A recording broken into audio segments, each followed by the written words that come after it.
un podcast de Cooperativa.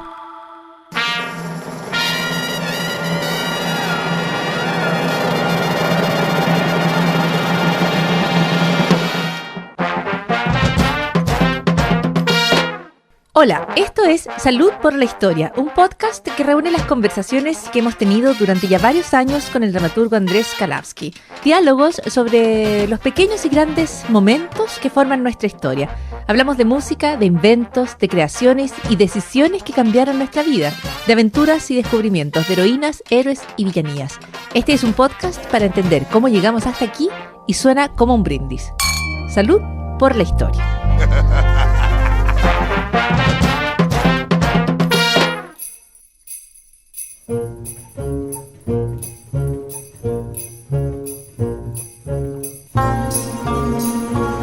Tenemos una nueva temporada de Salud por la Historia que está dedicada solo a cosas que salen mal. Porque a veces las cosas salen mal, pero a veces uno aprende de las cosas que salen mal, a veces uno no aprende nada, solo ocurren, lamentablemente. Y Andrés Kalawski tiene estas historias y las comentamos en una nueva conversación. ¿Cómo estás, Andrés? ¿Cómo han salido las cosas últimamente?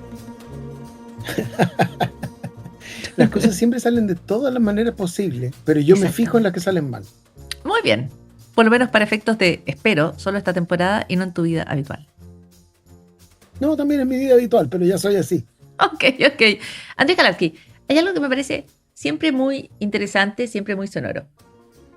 ¿Has visto que de vez en cuando las personas empiezan a referirse a las cosas por números? Los números como nos fascinan, sí, ¿no? Es como el 10-4 Paula Molina. ¿Y el 6-7? No sé. Ok. Y hoy tú vas a hablar del incidente 349. Sí, que suena como algo muy galáctico. Deberíamos poder tener música de los Expedientes Secretos X, pero no. Podemos tenerla. Sí, suena extraterrestre sobre todo. Suena como a folio, suena a caja escondida. Suena un montón de cosas misteriosas. Y sin embargo fue algo muy público. Este aquí que estamos en Manila en 1992. Ok.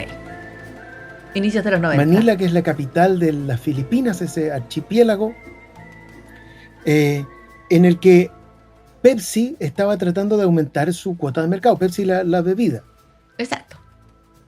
Porque históricamente Pepsi ha descubierto que Coca-Cola deja unos como bolsones de mercado sin trabajar. ¿Sí?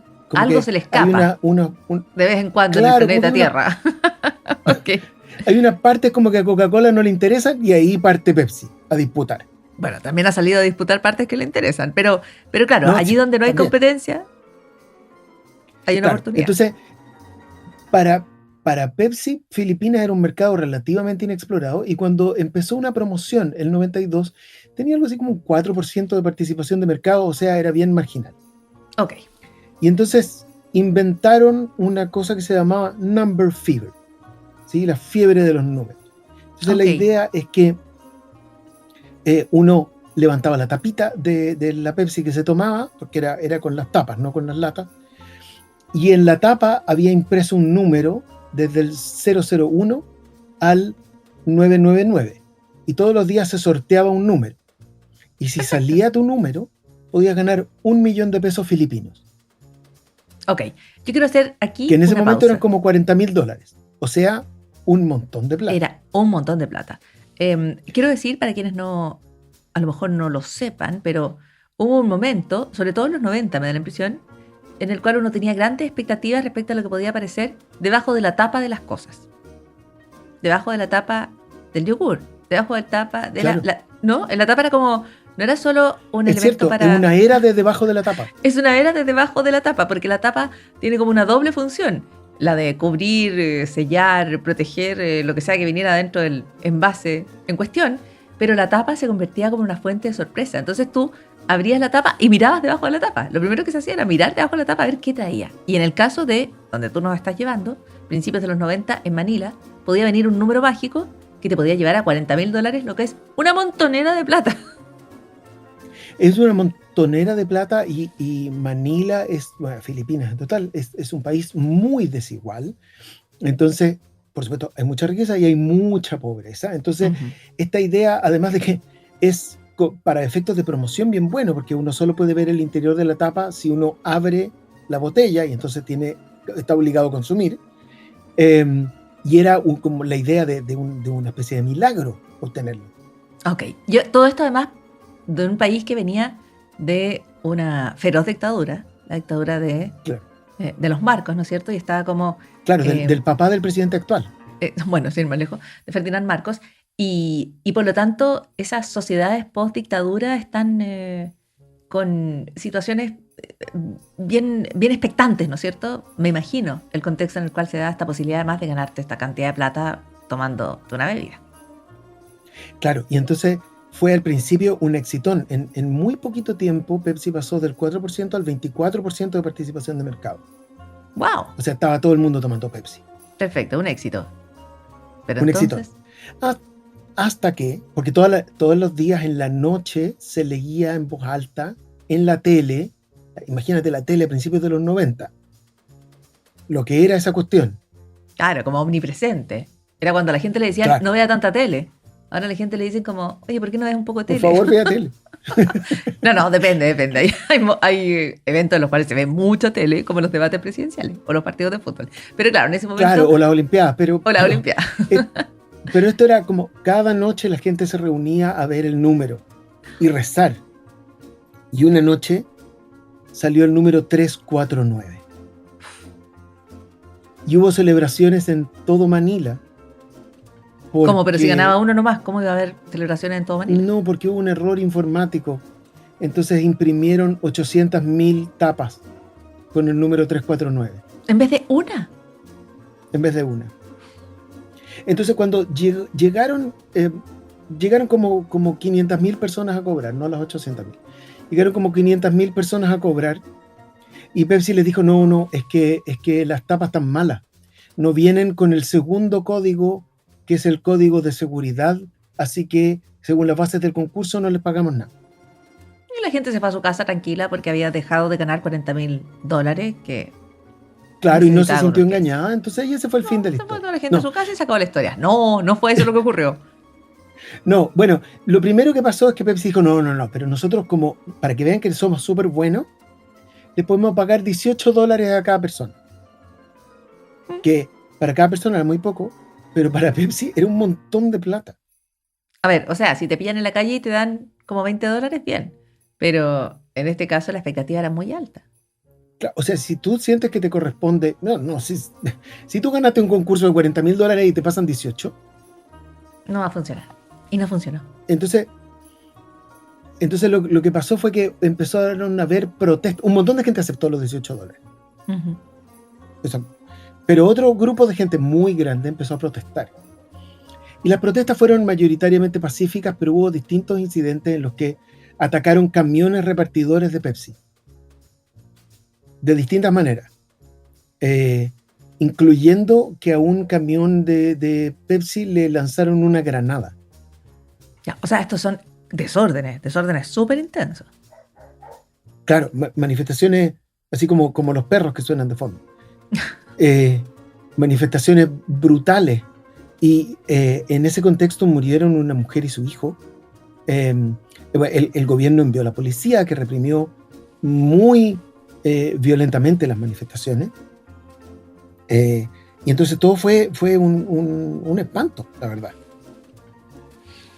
Ahora, todo el espanto tiene que ver, habían expectativas incumplidas, pero también hay una muy mala gestión de todo este proceso, ¿no? O sea, los desórdenes van avanzando y las respuestas no son oportunas, la gente se va indignando cada vez más.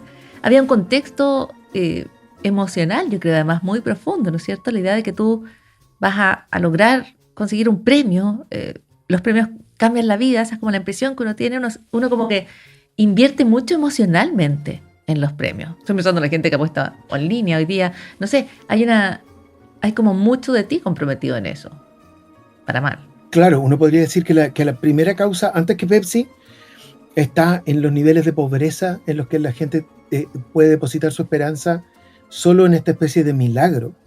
Y luego Pepsi siendo tan irresponsable, y luego el gobierno manejando tan mal las protestas. Ahora, digamos, no es el único gobierno que ha manejado mal las protestas y escalan. Claro, pero este Sí. es un caso como clásico porque el origen de la protesta es muy extraño. Es una campaña de Claro, marketing y que sale mal por un error técnico que no saben, no logran reparar. claro, pero lo que a mí me parece más terrible es que después hubo, porque Pepsi se las llevó bastante peladas, porque después hubo un grupo de gente a la que le pasaron un poco más de plata y otro grupo de gente que demandó a Pepsi. Ya, Y esto llegó hasta la Corte Suprema en Filipinas y Filipinas dijo que Pepsi no le debía nada a nadie. y en eso quedó. Por lo tanto, la Y en estrategia eso quedó. comercial que apuntaba a aumentar las ventas de la bebida termina generando una crisis. Una crisis Termina con gente social. muerta. Y termina con gente muerta, claro que sí. Entonces, pésimo el incidente. Sí, po. Oye, Espantoso. Y hasta hoy día todavía, es cosa de gente más vieja, pero todavía en Luzón, en Manila, la gente dice como te hicieron una Pepsi. se ocupó, quedó como, bueno, obviamente quedó en el imaginario popular, imagina. Y la Pepsi es que te prometan algo que luego no cumplen. Claro, si te engañan, te hicieron una Pepsi. Entonces hay que tener harto cuidado cuando uno hace promociones para mejorar la imagen. Hay que tener harto cuidado en total con tratar de mejorar tu imagen, te diría yo. Tú puedes tratar de mejorar tu imagen y No, efectivamente no, podría... quédate con la imagen que ya tenés, porque todo va a ir para abajo. No, lo que yo creo es que no puedes prometer aquello que no estás bien preparado para cumplir. Porque podían cumplir, pero tenía que existir rigor en la forma de cumplimiento. Y eso no está. O sea, un error y todo se fue hacia donde terminó, digamos. A convertir Claro, en un uno de los error y casos después, como más sonados de error de publicidad, de marketing, de manejo de crisis. Es sí, como sobre todo de manejo un de ejemplo de crisis, todo lo que porque, sale mal, ¿sí, no? sí, pues porque no es solo un error, sino que como tú decías, después el manejo de la crisis fue muy malo. No fueron capaces de decir, ¿saben qué? Lo hicimos súper mal. Sí, Oye, porque el esta cosa de, incidente... como gesto de buena voluntad, como dijo una persona en una discusión una vez, que estábamos en un grupo de trabajo, y dijo, bueno, si me equivoqué, quizás perdón. No, así no funciona, claro. Pero también yo creo que esa expectativa, esa como esperanza desmedida que se instala en los concursos, en el azar, en la suerte, en los lugares cuando la economía no funciona, cuando las situaciones son precarias, ¿no? Chile ha vivido en momentos históricos así, en los cuales la apuesta es al milagro, porque crees que eso es lo único que va a poder como ofrecerte una salida. Y yo creo que eso hace de la crisis algo tan profundo en el caso 349 en Filipinas, ¿o no? Sí, pues, sí, es que, claro, si la gente es la única esperanza que tiene. Entonces, eso es muy dramático de base. Por eso digo, como el primer problema es la desigualdad que había en ese momento que permite que esta promoción sea tan increíblemente exitosa porque la gente le pone no solo una entretención, la gente pone su corazón ahí, su fe ahí, su religión ahí. Claro, exactamente. Y estoy pensando que de alguna manera hemos cambiado los concursos por las apuestas, ¿no? De alguna manera como en el imaginario, quiero decir. Porque el concurso es como la esperanza de un milagro que va a cambiar tu devenir. La apuesta es la idea de que tú estás actuando para cambiar ese devenir. Claro, uno pero tiene sí un poco de agencia en que uno en tiene la como apuesta. algo que hacer, pero en definitiva, en realidad, es el puro azar, en el mejor de los casos. Pero siempre Claro, es si está bien azar. hecho el puro azar. Si Si está no, bien no hecho, engaña. si está bien hecho el azar, si no, hay otros intereses en juego, pero siempre es confiar tu destino en el azar.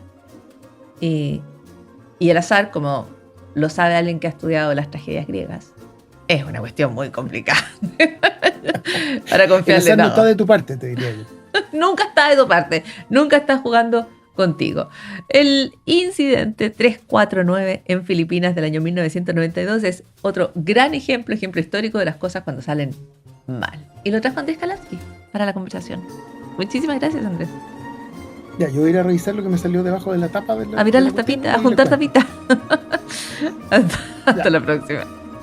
Chao. Chao.